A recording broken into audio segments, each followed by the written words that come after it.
बच्चे, it's Anuradha ma'am here. Welcome to my YouTube channel made concept easy.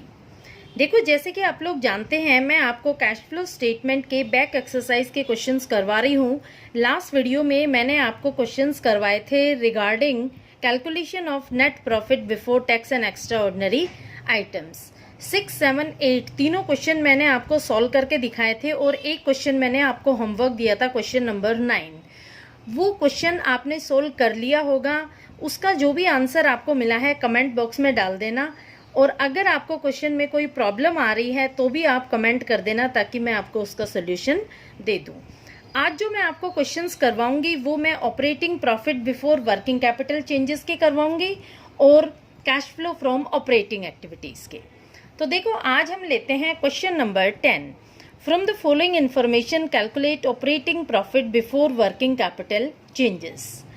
इस question में हमें net profit before tax and extra ordinary items दिया हुआ है, तो हमें कैलकुलेट करना है ऑपरेटिंग प्रॉफिट।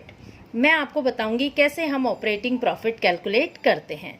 तो सबसे पहले हम लिखेंगे नेट प्रॉफिट। मैं शॉर्ट में लिख रही हूँ, आप शॉर्ट में नहीं लिखेंगे। Net profit before tax and extra ordinary items amount is 4,47,000। ठीक है, ये अमाउंट है net profit before tax and extra ordinary items की, जो आपको आउटर कॉलम में दिखानी है।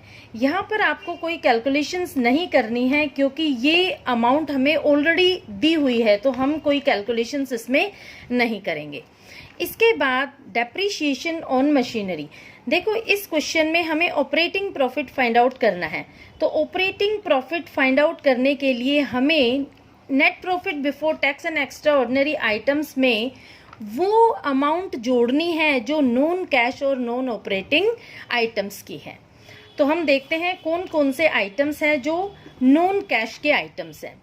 देखो, डेप्रीशिएशन ऑन मशीनरी, ये जो आइटम है ये नॉन कैश और नॉन ऑपरेटिंग आइटम है। इसको हम क्या करेंगे, क्वेश्चन में ऐड कर देंगे। तो हम लिखेंगे add non cash and non operating. मैं शॉर्ट में ही लिखूंगी, मेरे पास ज़्यादा स्पेस नहीं है, तो मैं नॉन कैश और नॉन ऑपरेटिंग ये शॉर्ट में लिखा है मैंने। ये जो आइटम्स है वो हम ऐड करेंगे। तो कौन कौन से आइटम्स हैं? पहला आइटम है डेप्रीशिएशन। डेप्रीशिएशन, तो देखो डेप्रीशिएशन की अमाउंट कितनी है? 84,000। तो इसे हम इनर कॉलम में लिखेंगे, यानी ये हमारा मेन कॉलम है, इसे हम आउटर कॉलम भी बोलते हैं। तो जो हमें कैलकुलेशंस करनी है वो हम इनर कॉलम में लिखेंगे। दूसरा जो आइटम है जो हमें ऐड करना है वो होगा इंटरेस्ट ऑन बोरोइंग, क्योंकि ये आइटम भी नॉन ऑपरेटिंग आइटम है। तो लिखेंगे interest on borrowings. Amount is 16,800।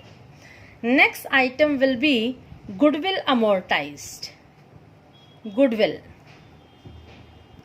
amount is 18,600.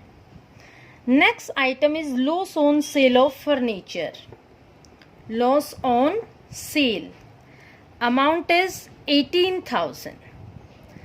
इन सब का टोटल करके हम आउटर कॉलम में लिखेंगे। तो इन सब का जब हम टोटल करते हैं तो हमें अमाउंट मिलती है 1,37,400। अब net profit before tax and extra ordinary item की जो ये अमाउंट है 4,47,000 में, इसमें हम 1,37,400 प्लस कर देते हैं, तो हमें अमाउंट मिलेगी 5,84,400। अब देखो, अब हम इसमें वो आइटम लेस करेंगे जो नॉन कैश और नॉन ऑपरेटिंग आइटम्स हैं। तो इसमें है कोई ऐसा आइटम कम्स, यहाँ जो भी इनकम नॉन ऑपरेटिंग है वो हम लेस कर देंगे। कौन से आइटम हम माइनस करेंगे? पहला आइटम है gain on sale of investment और दूसरा होगा interest and dividend received on investment. देखो, एक आइटम है premium on redemption of preference shares. इस आइटम को ना हम ऐड करेंगे ना हम लेस करेंगे। क्यों हम ऐसा करेंगे? क्योंकि हम ये एज्यूम कर रहे हैं कि जो प्रीमियम हमने रिडेम्पशन पर पे किया है ऑफ प्रेफरेंस शेयर्स, वो हमने जो सिक्योरिटी प्रीमियम रिजर्व का बैलेंस बचा हुआ था उसमें से पे की है।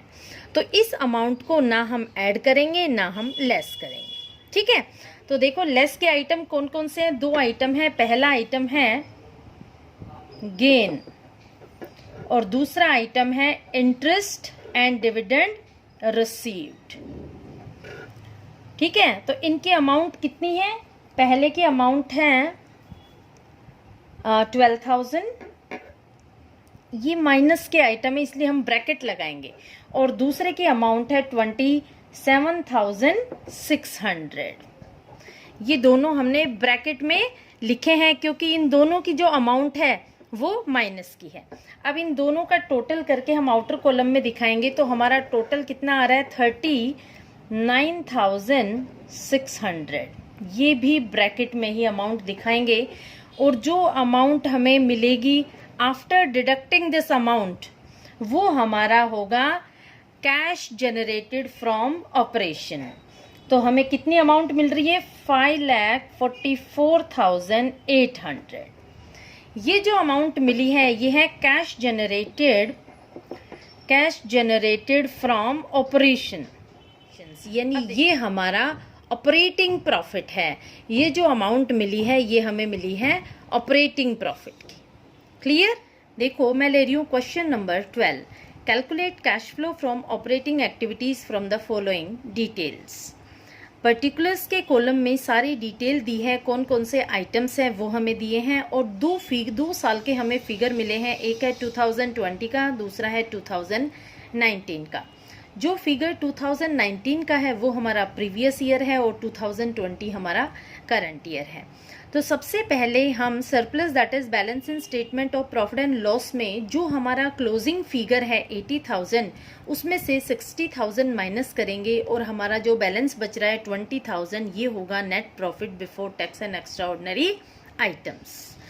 ये जो 20,000 की अमाउंट हमें मिली है ये हमारी net profit before tax and extra ordinary item की अमाउंट है। इसके बाद हम इसमें नॉन कैश और नॉन ऑपरेटिंग आइटम्स ऐड करेंगे। Add non cash and non operating items. ये हम ऐड क्यों करते हैं, ये हम इसलिए ऐड करते हैं क्योंकि जो नॉन कैश और नॉन ऑपरेटिंग आइटम्स होते हैं it does not result any outflow of cash. तो कौन कौन से आइटम्स हैं, देखो पहला आइटम है प्रोविजन फॉर डेप्रिशिएशन और दूसरा आइटम है गुडविल। तो देखो प्रोविजन फॉर डेप्रिशिएशन का हम डिफरेंस निकालेंगे। इस साल हमारा है 40,000 और पिछले साल था 30,000, तो 10,000 रुपये का डिफरेंस आया है। तो हम जो अमाउंट रिकॉर्ड करेंगे वो होगी 10,000। दूसरा है हमारा गुडविल का। गुडविल की जो अमाउंट है वो इस साल है 30,000, पिछले साल थी 38,000, यानी 8,000 का रिटर्न ऑफ हो गया है। तो इसका डिफरेंस लिखेंगे 8,000 रुपये। तो हम लिखेंगे पहला आइटम है डेप्रिशिएशन, अमाउंट एज ₹10,000। दूसरा है गुडविल, अमाउंट इज ₹8,000। दोनों का टोटल हम आउटर कॉलम में कर देंगे, दैट इज 18,000, और जो हमें टोटल मिलेगा वो हो जाएगा 38,000। अब देखो ये जो 38,000 है ये क्या मिला है हमें, ये मिला है operating profit before working capital changes. 38,000 की अमाउंट हमें ऑपरेटिंग प्रॉफिट की मिली है। अब हम इसमें ऐड करेंगे decrease in current assets and increase in current liabilities के आइटम्स को। अब देखो डिक्रीज इन करंट एसेट में कौन कौन से आइटम है जिनमें डिक्रीज हो रहा है। एक तो है हमारा ट्रेड रिसीवेबल। देखो ट्रेड रिसीवेबल पिछले साल था 31,000, इस साल है 25,000, यानी 6,000 रुपये का डिक्रीज हो गया है। तो एक तो ये आइटम हम ऐड करेंगे। दूसरा जो हमारा आइटम है वो है प्रीपेड इंश्योरेंस। प्रीपेड इंश्योरेंस हमारे लास्ट ईयर थे 2,000, इस साल हो गए 1,000, यानी 1,000 का डिक्रीज हुआ है। तो हम ये दोनों की अमाउंट ऐड करेंगे ऑपरेटिंग प्रॉफिट में। तो हम क्या लिखेंगे, add decrease in current asset and increase in current liabilities, ये हेडिंग डाल देंगे। तो कौन कौन से आइटम है? पहला है ट्रेड रिसीवेबल्स और दूसरा आइटम है prepaid insurance. Amount is 6000 and 1000। तो आउटर कॉलम में हम लिख देंगे 7000। अब देखो हमारा टोटल हो जाएगा 45,000। Less increase in current asset, increase in current asset and decrease in current liability. तो पहला आइटम है इन्वेंट्रीज। देखो इन्वेंट्री में 60,000 था, 80,000 हो गया, यानी इंक्रीज इन करंट एसेट, तो 20,000 का डिफरेंस आया है हमारा, ये हम लेस करेंगे। दूसरा है हमारा आउटस्टैंडिंग रेंट। रेंट हमारे 21,000 थे, 12,000 हो गए, यानी 9,000 का डिफरेंस है, ये लेस होगा। और नेक्स्ट आइटम है ट्रेड पेबल्स। ट्रेड पेबल हमारे 19,000 थे, 13,000 हो गए, 6,000 रुपये का डिफरेंस है, तो ये आइटम भी लेस होगा। तो हम नोट करते हैं इन्वेंट्रीज। इन्वेंट्रीज है हमारी 20,000। इसके बाद हमारा आउटस्टैंडिंग रेंट दैट इज ₹9,000। इसके बाद हमारे ट्रेड पेबल्स ₹6,000।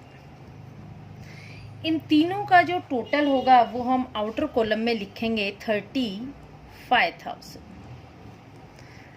ये अमाउंट भी ब्रैकेट में आएगी। देखो ध्यान रखना, जो भी अमाउंट हमें माइनस करनी है वो हम हमेशा ब्रैकेट में दिखाएंगे। तो हमें जो डिफरेंस मिला है वो है 10,000 रुपीज़ का। 10,000 रुपीज़ हो जाएगा cash flow from operating activities. ये हमारा आंसर। समझ में आया?